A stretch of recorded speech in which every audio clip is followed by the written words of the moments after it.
A reading from a homily by Saint Amadeus of Lausanne, Bishop, Queen of the world and of peace. Observe how fitting it was that even before her Assumption, the name of Mary shone forth wondrously throughout the world. Her fame spread everywhere even before she was raised above the heavens in her magnificence. Because of the honor due her Son, it was indeed fitting for the Virgin Mother to have first ruled upon earth and then be raised up to heaven in glory. It was fitting that her fame be spread in this world below so that she might enter the heights of heaven on overwhelming blessedness.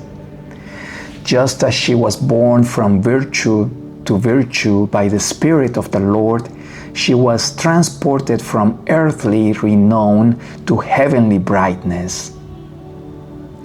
So it was that she began to taste the fruits of her future reign while still in the flesh. At one moment, she withdrew to God in ecstasy. At the next, she would bend down to her neighbors with indescribable love. In heaven, angels served her, while here on earth she was venerated by the service of men. Gabriel and the angels waited upon her in heaven. The Virgin, John, rejoicing that the Virgin Mother was entrusted to him at the cross, cared for her with the other apostles here below. The angels rejoiced to see their Queen. The apostles rejoiced to see their Lady, and both obeyed her with loving devotion. Dwelling in the loftiest citadel of virtue, like a sea of divine grace or an unfathomable source of love that has everywhere overflowed its banks, she poured forth her bountiful waters on trusting and thirsting souls. Able to preserve both flesh and spirit from death, she bestowed health-giving salve on bodies and souls.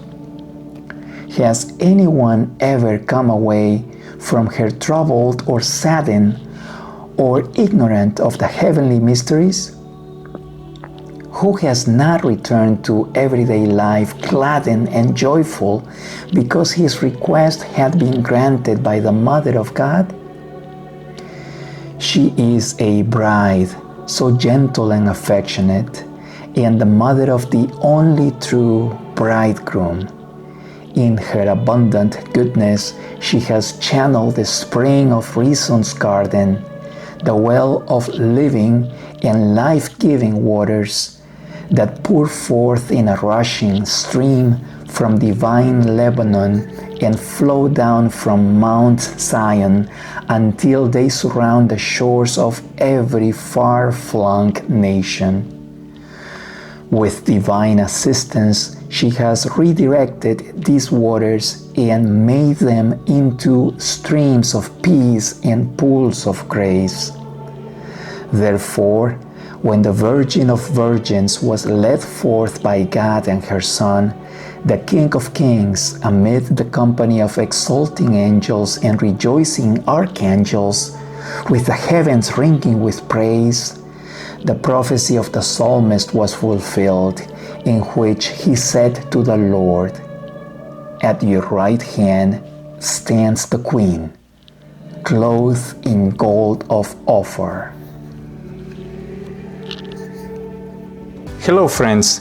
During his weekly general audience, Pope Leo XIV invited the faithful to unite in prayer and fasting on Friday, August 22nd for peace, and calls for a disarmed and disarming peace in all places torn by armed conflict. Let us answer the call and join the faithful on a day for prayer and fasting. Again, Friday, August 22nd.